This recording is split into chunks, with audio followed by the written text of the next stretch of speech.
भदोही जनपद के दीग ब्लॉक के सोनपुर गांव से एक गंभीर मामला सामने आया है, जहां एक महिला ने गांव के ही कुछ लोगों पर उसकी पैतृक जमीन हड़पने और कब्जा करने का आरोप लगाया है। पीड़ित महिला शिवकुमारी पांडेय ने बताया कि उनके पिता का देहांत 2011 में और माता का देहांत 2020 में हो गया था। उन्होंने बताया कि उनकी सारी जमीन वर्ष 2017 में ही उनके नाम पर विधिवत रूप से रजिस्ट्री हो गई थी।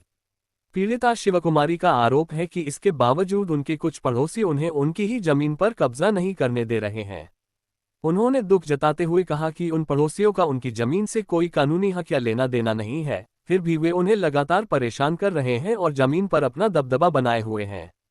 इस घटना से गांव में तनाव का माहौल है। शिवकुमारी पांडेय ने स्थानीय प्रशासन से गुहार लगाई है कि उनकी जमीन को दबंगों के कब्जे से मुक्त कराया जाए और उन्हें न्याय दिलाया जाए। उन्होंने कहा कि कानूनी रूप से जमीन उनकी है और उन्हें उस पर शांतिपूर्वक रहने और खेती करने का अधिकार मिलना चाहिए। इस मामले पर जब स्थानीय पुलिस से संपर्क करने की कोशिश की गई तो तत्काल कोई आधिकारिक बयान नहीं मिल सका। हालांकि गांव के कुछ अन्य निवासियों ने भी दबी जुबान से इस घटना की पुष्टि की है और पीड़ित महिला के प्रति सहानुभूति जताई है। अब देखना यह है कि प्रशासन इस मामले पर कितनी जल्दी संज्ञान लेता है और पीड़ित महिला को उसकी पैतृक जमीन पर कब्जा दिला पाता है या नहीं।